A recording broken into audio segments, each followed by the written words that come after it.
Awesome. We are now recording. So first of all, thank you to everyone for joining this stress-free GRC session this afternoon. And just before I introduce Dave, or you introduce yourself and talk a little bit about you and about your background and such, I do want to just explain to everyone who's listening to the recording that you are going to have access to the first 30 minutes of this session, because what we're really looking for is some good conversation in the room. The gloves are coming off. We want to be able to ask David lots of questions. People want to be able to share lots of insights and experiences and such.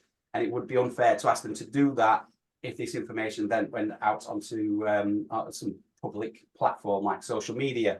So if you're not here, you're going to miss quite a lot of the open discussions, and we will just simply be talking through some of the key questions that we've got for David.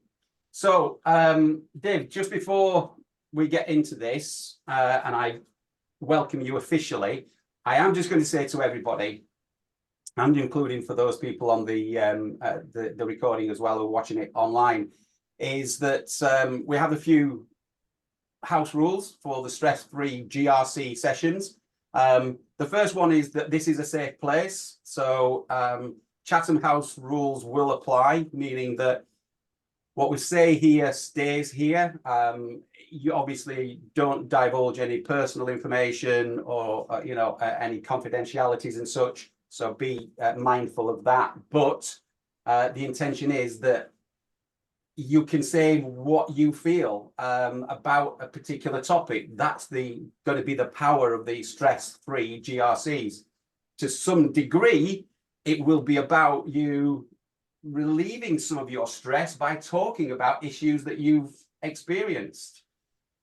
The other rule that we have is that this is not a place for sales. So on all the posts that I've been putting out there, we're not here to sell a product or a service or a this or a that. We're not doing presentations. We want to do genuine conversations and such. And the final one, and again, this is, I suppose, just a general rule or principle, is for each of us to be kind, to be respectful of each other. I have no problem with kicking people out if anyone is rude. I see it on quite a few organizations now where they say, that they have a simple rule: don't be a dick. And I wholeheartely would agree with that. And I think most of us would. So, we want to work together. We want to be, polite and professional. So that's the way we want to be. If you do have any questions, please do put them into the chat. And there you are. So that's enough rambling from me.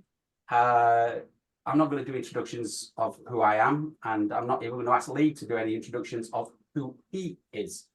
But Dave, first of all, thank you for being a guest on the Stress-Free GRC. Could I just ask you to introduce yourself? What do you do? Who do you work for? Yeah, give us some background. Wonderful. Well, first of all, thank you so much for having me today. It's a beautiful sunny afternoon here in Yorkshire, and yeah, happy Friday, everyone. Again, thank you so much for having me. My name is David Smith, or Dave to my friends, and we're all friends here. My job title is International Head of Certification. I work for a company called Approachable Certification.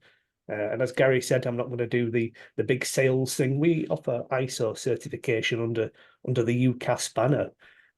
Outside of work, my star sign is Cancer. I'm the world's 5th worst golfer, and I love comic books.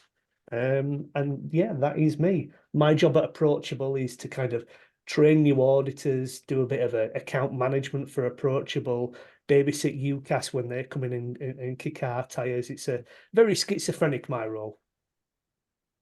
Okay, excellent. Okay, interesting. So comic books. Comic books. I love comic books. Yes, I'm a huge nerd, Gary. I'm a power nerd. Listen, the nerds will inherit the earth. It's a good, absolutely. Absolutely. There's nothing wrong with that at all. So, favorite? Do you have a favorite sort of franchise thing that you're particular? Is it anime or is it other particular type of When I tell people I read comic books, they automatically assume it's kind of superheroes. I do like the superhero, but the comic book genre is huge. One of my favorite kind of genres at the moment of comic book, believe it or not, is westerns. I love the Wild West. I love kind of the American South culture. I've been reading quite a lot of American kind of Western-based comics, and even there's a lot of new stuff that comes out. But comics, it spans a huge genre. It's not just superheroes or anime. It's, I love the horror genre in comics. It's just like a book. It can be genuinely terrifying. Yeah, I think it's a wonderful medium. I really do. yeah, and it certainly is art. There's no question about that. Absolutely, absolutely. But yes, yeah, 2000 AD every time. Yeah, Absolutely, that's yes. That's a man with taste. Thank you. yeah, completely. And the Wild Wild West, actually, westerns, that brings us neatly into your work with ISO standards and UCAS and all those sorts of things. So Absolutely. listen, I'm keen to get into some of these things that we need to learn, because again, the whole point of these sessions is to be quite practical and for people to learn lots of things, not just about fantastic comics and such. So okay, approachable certification. It's an interesting sort of world in which you live. Lee and I were talking about this earlier today, and Lee's actually got the first question that I think he wants to pose to you. Go for it, Lee. I'll let you go with the first question. Far away, Lee. Fair enough then. Okay, David, very nice to meet you. I know we haven't spoken before. So the first question is, what does it take to be a certification body? Wow. He's going to go right in for the jugular Oh, there. oh yeah. Yeah, we're Absolutely. not holding back. Absolutely, absolutely. I'm used to being on the other side of this table. I don't normally answer the questions. I ask the questions. We're auditors. No, it's a great question. I think there's kind of two parts to that question: what it takes to be a certification body, and then what it takes to be an accredited certification body. I think what it takes to be a certification body, gross oversimplification is, we go in, we audit customers to a standard. We put the date in our diary for next year. We print you a nice certificate or send you a nice PDF, and we leave you alone. And that's a certification body. Again, gross oversimplification, but there it is. But a UCAS certification body, or any kind of authorized and accredited certification body, it's a lot more complicated. We have our own kind of processes. We have our own standards to beat. All accredited certification bodies, we all have our standard called ISO 17021. I don't want to nerd out on standards or anything like that. Everyone thinks I'm a big enough nerd already. But, we are audited ourselves. We are not just rogue auditors. It is not like the Wild West as much as I would love it to be. I've got the cowboy boots and the hat and everything. I'd love to wear them to audits, but I can't. But, being an accredited certification body, it's really, really tough. You have to have a lot of resources. You have to have a lot of competence, within your team. My boss, George, he's been doing this longer than I've been alive in multi-certification audits. And I'm not a spring chicken, despite my boyish good looks. But being a certification body, it is really tough. It does require a lot of resources. It really does, because we have so many kind of mandatory documents. We have so many kind of auditors to bring on board. Did you know that all certification bodies, accredited ones, we all have our own kind of quality management system in-house? So we've got to kind of maintain all of that. We've got to maintain our visits with UCAS. We've got to kind of train all of our auditors. It's a tough thing to be a certification body. Well, I think. Yeah, Gary's sniggering away there. Come on. Yeah, I'm sniggering away because honestly, I'm no names here, but there is at least one certification body that I often say to them, you guys need to look up ISO 9001 because the quality of your reports is horrendous. Oh, absolutely. The customer service, but yeah, it is it's a minefield, and it's, I'm going to say we all know instinctively that you guys, from a UCAS perspective, we hear about UCAS quite regularly, that you must follow some sorts of audits and that you must be audited. So how often are you audited by UCAS?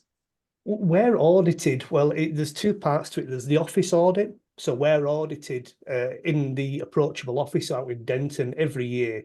UCAS come in, I think it's 5 or 6 days, where they spend it with us, where they pull files, they ask for auditor competencies, they'll read audit reports, and they'll really kind of put us to the sword.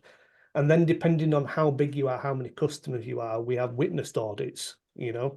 So what will happen is I will go to audit a customer, and then UCAS will audit me. So literally within, you know, a small room, there might be 3 of us, even though there's technically only kind of one person being audited for ISO 9 or 27 or whatever standard it is. But I mean, I think UCAS really add value. I know a lot of people might disagree with me here, but you know, I think it's kind of coming away from that kind of Wild West, because it means that I'm accountable to somebody. As I mentioned earlier, anyone can be a certification body in theory. If, you know, Dave Smith Consulting give Gary Hibbard a certificate to 27,001, as long as I'm not putting any registration marks on that I'm not meant to, I'm not doing anything illegal. It's just, you know, frowned upon. You know, I think UCAS gives my customers the kind of the knowledge that, you know, we are impartial, we are accountable, that, you know, there is kind of a governing principle behind it. Cool. Okay. Thank you for that. I'm going to say, do you have, I don't know, Lee, if you've got any follow-up questions on that. I've got, I want to move the conversation on slightly, but anything else No, I think we've covered it there. There's a whole host of other questions I could have, so I'm sure we'll sit down and have a proper chat about this in the background at some point. Sure, somebody's furiously typing in the comments now. Yeah, I'm just prompting people now just to say, if you've got any questions, throw them out there. So we're going to, because otherwise Lee and I are just going to pick off our favorite questions. But on this, just so again, it's nice to know that you guys are under the cosh as well. So you sweat ready, getting ready for your audits as well. Absolutely. Interesting that you should say it's 5 or 6 days, depending upon size and complexity and such. So here's a question for you in terms of the current model. We've got stage 1s and stage 2s, etc. We know because of the UCAS rules, because we keep hearing every time we speak to a certification body, we'll hear someone say, well, it's because UCAS stipulate we've got to do at least 2 days audit, and we've got to do at least 4 days stage 2. Do you think the current model works, like stage 1, stage 2s, and surveillance audits, and the number of days that are given? And do you think, so it's a double-edged question, I guess, do you think it puts people off? Do I think it puts people off? I think it is a difficult one. I'll come back to that on the number of days. I mean, in terms of stage 1, stage 2, I think if you're with the right certification body and you've got an auditor kind of worth their salt, I think stage 1, stage 2 is a fabulous kind of approach. Because at stage 1, and what I say to my customers on audits, and I train my auditors to say this as well, we're not traffic wardens. We're not there looking for non-conformity. Stage 1 is an opportunity for me to ask the big important question about the management system. Well, why do you need it? Tell me what you need from me. Is it just a certificate on the wall? Is it a tick box exercise? Or are you going to implement something that's going to last and add value to your business? I want to know, what you need out of this process. And I want to understand your organization, I want to know who's going to pay your bills, who you want this to make happy. So I think stage 1 is a really good way of doing that. And even stage 2, to a certain extent, people think that non-conformity is such a horrible and scary word. But if your certification body and your auditor, to more of an extent, does things right, we as auditors can add so much value to management systems. I want all of my auditors to live and die by the Approachable brand. Yes, we're going to raise a non-conformity, a finding, but hey, isn't it better that your auditor highlights a risk to you than, something external happens, somebody exploits a risk externally? So I think stage 1, stage 2, I think that's a really good way of kind of introducing you into ISO. And then for the number of days, it's, again, you've kind of took the words right out of my mouth. We're not going to get away from the fact that it's based on the size and complexity of your organization. But again, your auditor should be filling those days with pertinent questions and, always coming back to the risk. That's what ISO is all about. It's a plan, do, check, act cycle. It's a risk-based approach to information security or quality or environment or whatever. Okay. Yeah, I completely agree. And it's interesting. Are you talking about how you approach it, and that we're not traffic wardens, and that you're not there to find non-conformances? I think that's a really powerful message for anyone who is fearful of auditors. Auditing and auditors, as you say, are there to help you get better and stronger and improve and such. One of the questions that's just come through actually is, what do you think of the non-UCAS certification bodies who do the certifications for like 500 quid in 7 days? So it's non-UCAS. Yeah, I think it has its place in the market, Gary. I don't think there's anything wrong with that. Could I change the oil on your car? Of course I can. There's nothing illegal about me doing that. Should I be doing it? Good God, no. No, if I'm ever changing the oil, or if I'm walking around my house with a drill, there is something wrong, send help. I think, it's that impartiality aspect, that competence aspect, I think having an accredited certification body is really good. I'm not going to sit here and poo-poo unaccredited, CBs. I actually think they have their place in the market, typically for very small organizations that want a quick and dirty win. Do I think they add value to organizations? Not necessarily, but it's horses for courses. I think there's a market out there. Some of them do add value. I think a lot of it is around making sure you do the due diligence on them. Are they a reputable auditor? Has anyone got experience of those auditors? Because as Gary said earlier on, we know certain audit organizations, when the name comes across the table, it's like, yeah, not worth the paper it's written on. Yeah, it's a difficult line. I mean, again, we're not going to poo-poo any of kind of my competitors, regardless of whatever 3 letters they might incumbent, But as you said, Lee, they have their place, but their audits don't always add value. And you look at it and you think, well, I'm not entirely sure what the auditor's been doing for the last so many years, but let's move on. And the advantage of going to an accredited certification body, and I think this is a really important thing, you can leave any accredited certification body at any part in your audit cycle to go to somebody else. There is nothing wrong with that at all. But it has to be an accredited. You can go from a UCAS CB like myself to an A&AB American certificate or a German DAX certification body, and you can transfer, your certificate to anyone else. With unaccredited, we're coming back to the Wild West now, because there's not necessarily a process for it.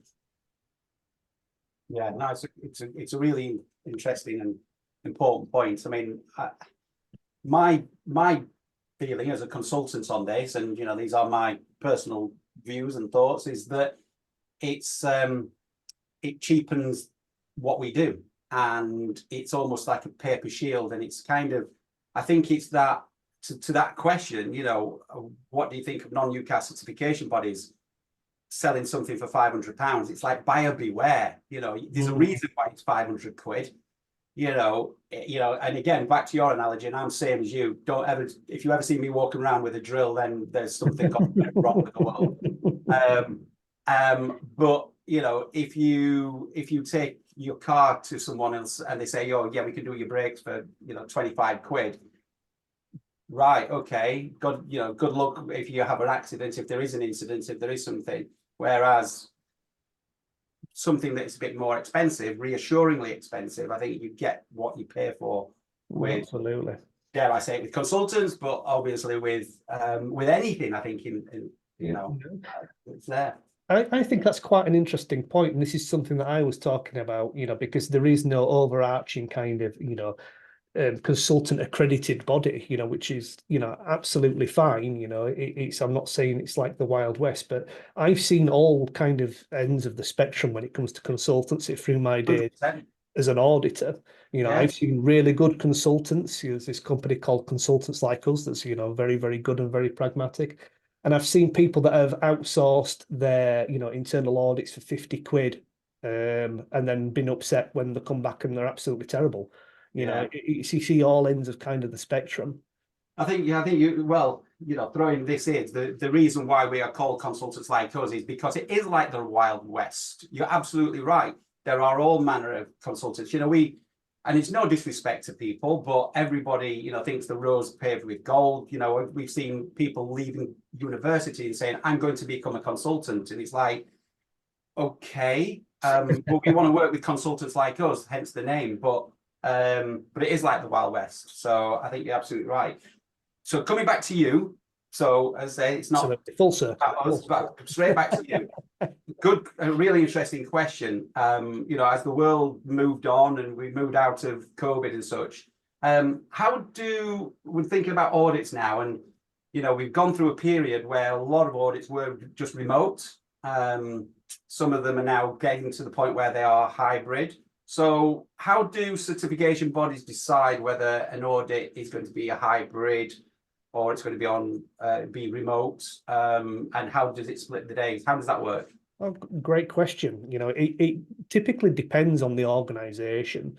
If I give you a really kind of simple couple of examples, if you are a software as a service development company, you've got 40 staff, no physical office space, just a registered office, there's no way for me to audit, you know, so we probably would do a 100% virtual audit. If you have an office space and you're including physical security in your statement of applicability, again, if there's nothing critical there, we can probably do a blended audit. If you are a car manufacturer and your physical security is utterly vital to you, you know, we're probably going to want to spend nearly all of the audit on site. So it's different for every customer. You know, there is no one size fits all.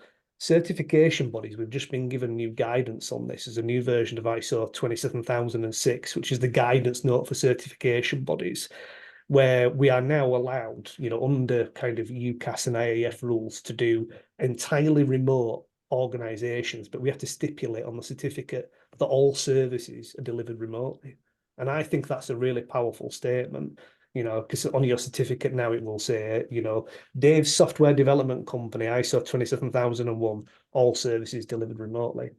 Some organizations, you know, they'll have multi-sites where they want, yeah, Dave, we've got an office in Chicago, we've got an office in LA, we want certificates for all of them.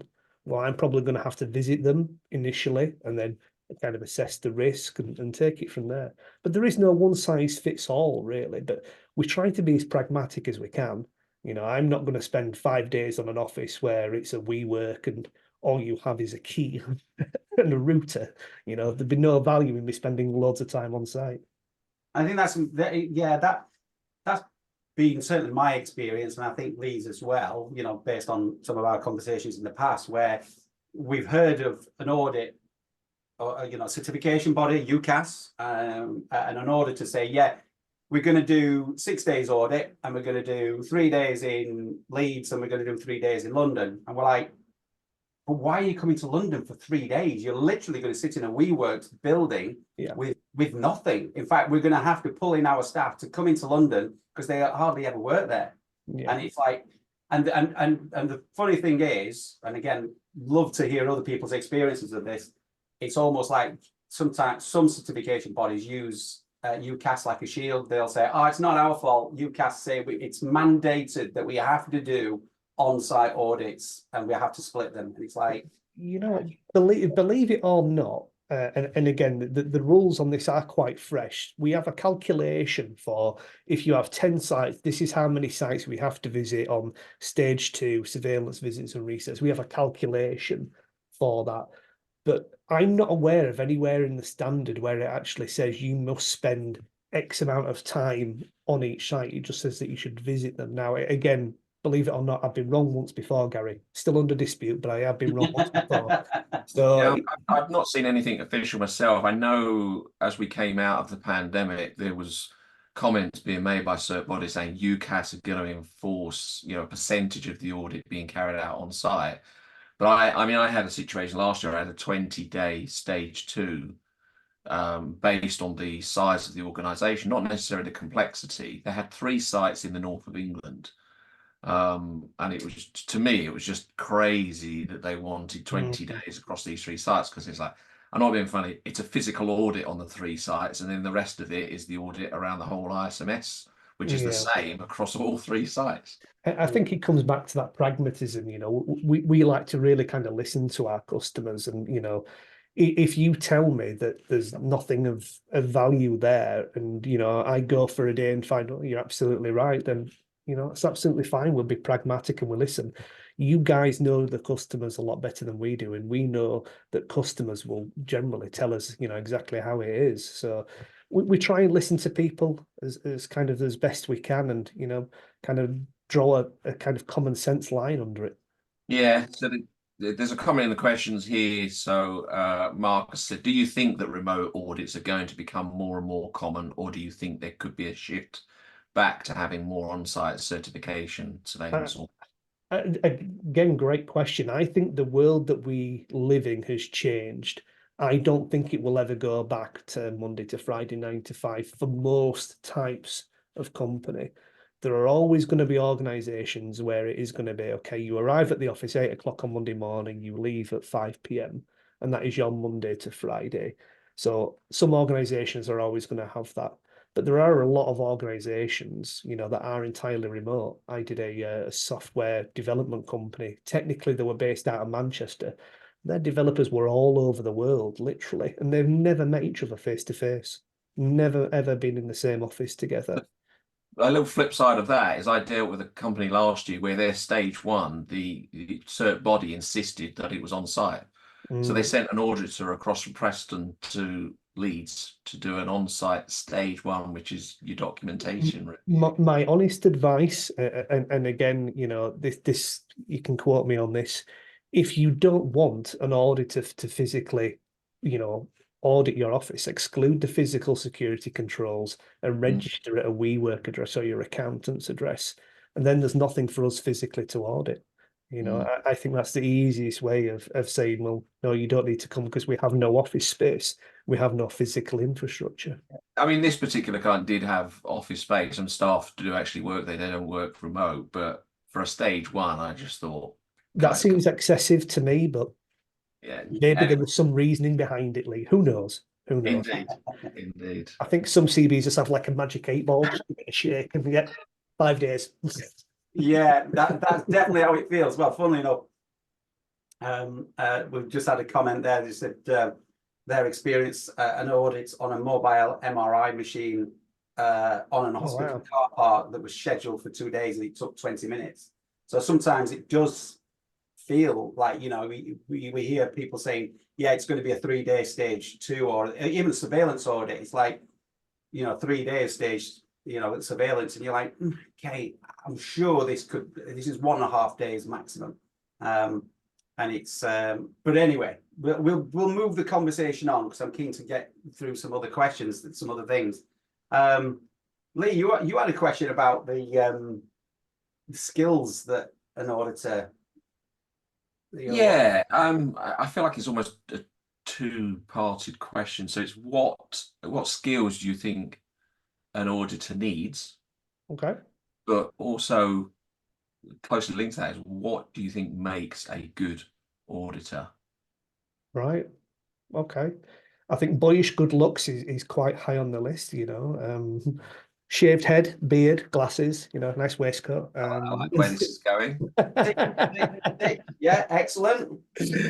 I think it's really difficult to say what is a good auditor, because the standard is written for humans, by humans, to be interpreted by humans, and then everyone's different. I get along with different people, so my audit style, I'm quite pragmatic. I'm a little bit laid back, but I'll get the answers that I want. So I come from a very technical background, so a lot of people audit like that, and that's the way that I teach people to audit. Some people, they want to feel like they've been interviewed by the Gestapo. They want the light shining in their eyes, and they want to have a list of 10 non-conformities, otherwise the auditor has done nothing. I get the same results as somebody that's generally quite harsh, but I think, if we're going to kind of, think about what makes a good auditor, I think experience, pragmatism, industry knowledge, the 27,001 technical skills is really important. but I don't think there's any one kind of mix of 25% of this and 25% of that and 30% of this, kind of makes a really good auditor, because I think we're all kind of really different, and organizations that we audit are all different as well.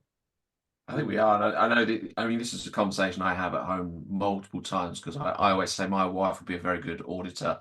She's got very good attention to detail, being able to pull out everything from a document and then test you on it. Her argument against that is, but I'm not technical.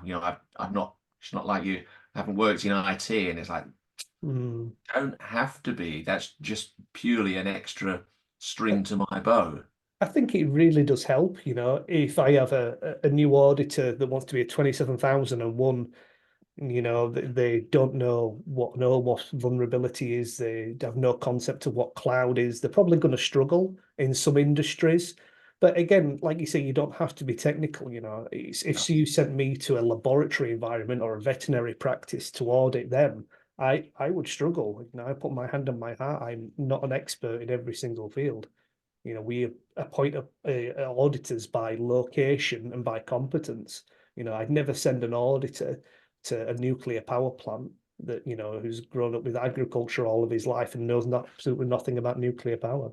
But I think that's the interesting point, isn't it? And this is, I think the question that, again, when Lee and I were talking about this, is what makes a good auditor is that, I think a comment has been made, being nosy. But I think absolutely, being able to, some people think that being a consultant is all about having all the answers. It's not. In actual fact, it's being able to ask really incisive questions. That's the skill, core skill of a consultant, is being able to ask the right kind of questions to elicit, an understanding of what you're trying to get to. And I think what you just said there quite articulately is you have to be able to understand the risk dynamics in nuclear as you would if you'd always come from a medical or from an education background. You would understand the risks and understand the kind of questions that you would need to ask, as opposed to if you went into pharmaceutical or nuclear or retail or finance and the finance sector, you wouldn't necessarily be able to pick up on some of those key areas and risks. So this is why it's Stress Free GRC, the risk part of it. I mean, on paper, I can, teach anyone how to be an auditor, but, it's difficult to teach somebody how to be approachable and how to be pragmatic. That's something that, only kind of comes with, years of experience of being this good looking. It can be quite difficult. But, at the end of the day, your auditor, you need to get along with them. Because when I'm auditing, as I said, I'm quite laid back. I want to get the best out of people. I'm not a traffic warden. I'm not the Gestapo. I want you to give me the answers that are right for you.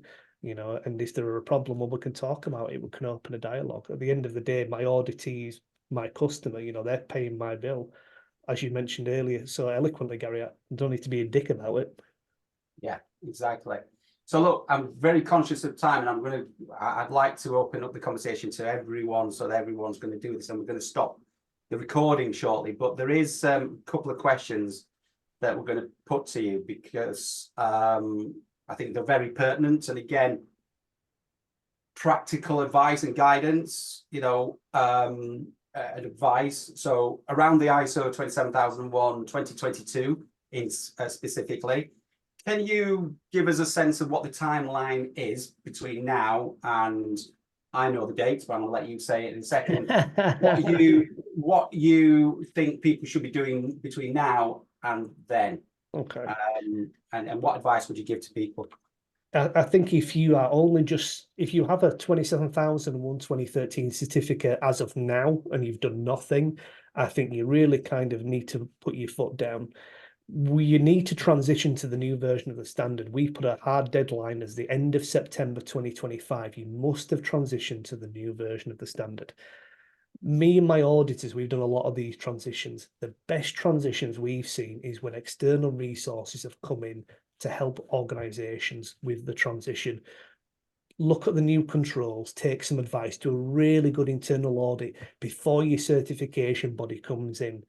if you've not contacted your certification body, you need to be contacting them to arrange the transition and the transition audit now. Myself, my auditors, we book up 6 to 12 months in advance. If you ring me July 2025 and say, look, I need to transition, I'm really going to struggle to get you in. So if you've not done anything with the transition, please start. So we're going to talk about transition in a minute. And I know Lee's got a particular thing he wants to cover with you, and then we'll make that the last question. Absolutely. So it's October next year. That's it. Everyone, if you haven't transitioned by October, then pretty much your certificate is null and void, etc. You know, I don't know what the technical phrase is, but rip it up, throw it in the bin, whatever. October next year. So you're saying to people, you've got to transition by September, to allow them a month to be able, a bit of grace to be able to get to that.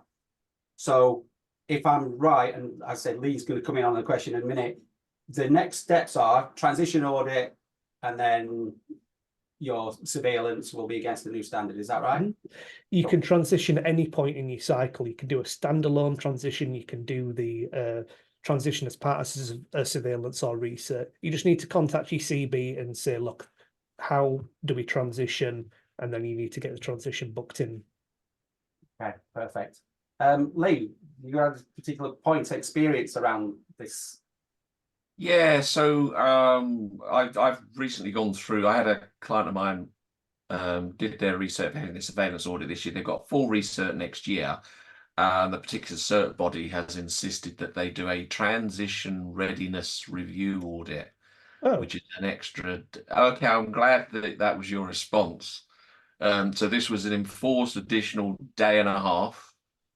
Half a day to do a transitional readiness review, which we completed, and if we hadn't just sat there talking about certain other aspects of auditing, we would have completed the half day in about 30 minutes. And then on top of that, so they've got the full research next year, they have 1 day assigned to audit the new controls. And I'm sort of looking and saying, but why isn't that part of the research anyway? Because as of next year, there should be no one touching 2013 anyway. So you are purely. Yeah. Yeah. I wish I had a good answer for you on that one, Lee. But you know, I'm absolutely flummoxed. It's fine. Let's have a chat afterwards then, and we'll talk. So Dave, so I'm going to ask a very pointed question to you. So in terms of the transition process, irrespective of whether it's tagged on or whatever, the requirement is UCAS mandated, you have to do a transition day to transition over. A readiness review isn't mandated, is it? It's just I'm not aware of any. Well, you're not doing them, are you? You're not Approachable. No.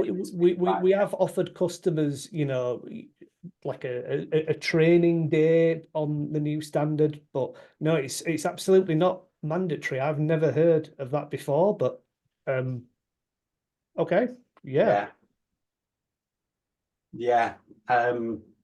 I think the question is just, can we contest the need to complete a readiness assessment? I guess absolutely. I mean, I think it's just about pushing back on the particular. I think it is because the body in question sent me the questionnaire to fill in, which just basically series of questions. Have you done it? Yes or no? And it's like, you don't need to send that to me and then check whether or not I've done it. That's the whole point of certification. Again, I wasn't there on the audit. I genuinely don't know who the certification body is. You know, one of the nice things about us being accredited is that there is that independent kind of complaints and an appeal process. And if you're unhappy with your certification body, you always have the option of going direct to UCAS as well. And I absolutely encourage, it doesn't matter whether you're with Approachable or any of the big three letters, you know, the only way that we get better as auditors and as a CB is when you tell us that, you know, I don't agree with this, I think you've done this wrong. And again, you know, we're humans, you know, I've got things wrong in the past before. Yeah, no, thank you for that. Okay, so for the benefit of everybody who's still watching on YouTube or whatever social media platform you're on, thanks for joining. We're going to continue the conversation now, Dave, so you're not off the hook yet. So sorry. So I'm going to stop the recording now, and then invite anyone else who might have any questions who can put them directly to you. But yeah, let's carry on the conversation.